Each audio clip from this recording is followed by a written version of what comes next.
नमस्कार, मैं हूं आपके साथ तनु शर्मा। आप देख रहे हैं नर्मदा की पुकार। आइए नजर डालते हैं आज की बड़ी खबरों की ओर। नरसिंहपुर जिला मुख्यालय के सरस होटल में आज राष्ट्रीय किसान मजदूर महासंघ के पद अधिकारियों ने प्रेस कॉन्फ्रेंस कर पत्रकारों को जानकारी देते हुए बताया कि नरसिंहपुर में किसानों की मांगों और समस्याओं को लेकर 1 अक्टूबर को नरसिंहपुर जिला मुख्यालय पर ट्रैक्टर मार्च की चेतावनी महासंघ के द्वारा जिला प्रशासन को दे दी गई है। वहीं प्रेस वार्ता में गन्ना, बिजली बिल, जंगली सुअर, मूंग का पैसा और अन्य किसानों की ज्वलन समस्याओं पर प्रेस वार्ता में बात की गई और इन्हीं समस्याओं के निराकरण के लिए एक बड़े आंदोलन की चेतावनी राष्ट्रीय किसान मजदूर महासंघ के द्वारा की गई। नरसिंहपुर से अंकित नेमा की रिपोर्ट। किसानों की मांगे हों या समस्याएं हों, उनको शासन और प्रशासन को अवगत कराते निरंतर आया, लेकिन शासन और प्रशासन ने किसानों की उन मांगों और समस्याओं को उतनी गंभीरता से नहीं लिया। जो क्या कहेंगे, आज प्रेस कॉन्फ्रेंस का आयोजन किया गया है, किन मुद्दों को लेकर किया गया है प्रेस कॉन्फ्रेंस? देखिए, ये जो प्रेस कॉन्फ्रेंस रखी गई है, ये राष्ट्रीय किसान मजदूर महासंघ जो कि गैर राजनीतिक संगठन है, निरंतर कई सालों से शासन प्रशासन को किसानों की मांग और समस्याओं से अवगत कराता आया है और निवेदन करता आया है कि उन समस्याओं का निराकरण करिए।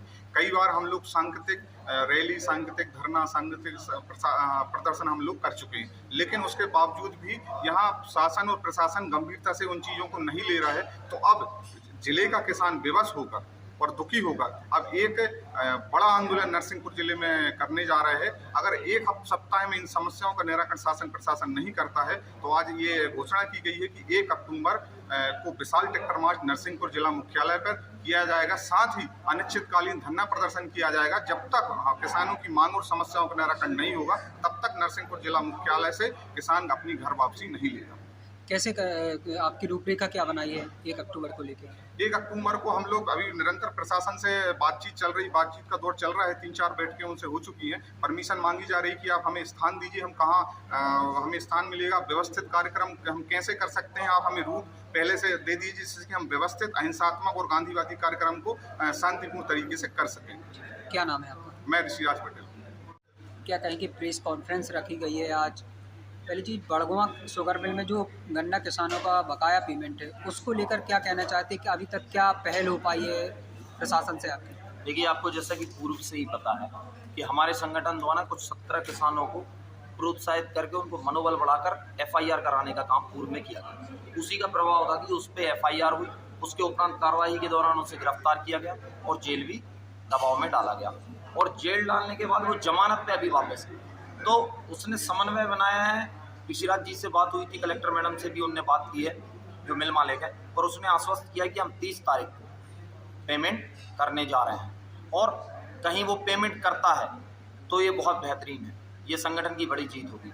मगर शायद पूर्व से उसका रिकॉर्ड ऐसा रहा है कि कई बार वादा खिलाफी है, तो अभी विश्वास कर पाना थोड़ा सा कठिन है, मगर हम लोग लगातार कानूनी प्रक्रियाओं को फॉलो कर रहे हैं। क्या कहेंगे, जब किसानों का जो पेमेंट बकाया मिलेगा तो उस पर क्या उनका कोई ब्याज मिलेगा? देखिए, हम लोग ने तो ये मांग की है कि ब्याज मिलना ही चाहिए, और क्यों ना मिले, क्योंकि जब आप 2-2, 3-3 साल लेट पेमेंट कर रहे हैं तो ये आपकी समस्या है। किसान ने अपना, और चूंकि गन्ना एक्टिव ये बात कहता है, कहीं आप 7 दिन या 14 दिन के बाद पेमेंट करते हैं तो उस पर ब्याज का प्रावधान है 7%, तो उसको मिलना चाहिए नियमबद्ध तरीके से। तो बात यही है और हम लोग इसकी पुरजोर तरीके से मांग कर रहे हैं। 1 अक्टूबर को एक बड़ा आंदोलन करने जा रहा है किसान संघ, क्या है आंदोलन? देखिए, आंदोलन ये है कि जो हमारा गन्ना है, जो आवारा पशु है, शुअर है, विद्युत विभाग के जो बढ़ते हुए बिल हैं और ऐसी बहुत सारी मुख्य समस्याएं हैं, मंडी के लेकर भी बहुत सारी समस्याएं हैं। किसान लगातार प्रताड़ित है और इन सारी चीज़ों से हम लोग ये समझ लीजिए कि अब सहन करने वाली स्थिति में नहीं है। तो अब किसान ने निश्चय किया है, हम लोगों ने गांव-गांव जाकर लोगों से बात की, किसानों को समर्थन मिला कि भैया हम एक फुल ताकत के साथ दिल्ली हरियाणा के लोग जिस तरीके से करते हैं कि एक अनिश्चितकालीन धरना, ट्रैक्टर और ट्राली लेकर पहुंच जाते हैं और अपनी मांगे मनवा कर ही आते हैं, चाहे वो दिल्ली क्यों ना हो। तो उसी तर्ज पे हम लोग भी काम करने जा रहे हैं और नरसिंहपुर जिले में अपनी ट्रैक्टर ट्रॉलियों को अपना घर बनाकर अनिश्चितकालीन धरने के लिए तैयार हैं। कहीं मांगे मानी जाएं तो ज़्यादा बेहतर होगा। इससे एक अच्छा संदेश जाएगा कि प्रशासन और हमारे जनप्रतिनिधि हमारे लिए काम कर रहे हैं, और कहीं हम सड़कों पे बैठे ये चिंता का विषय होगा आने वाले समय में। क्या नाम है आपका? मेरा नाम लोकेश सिंह पटेल है। मैं जिला प्रवक्ता के रूप में काम कर रहा हूँ संगठन।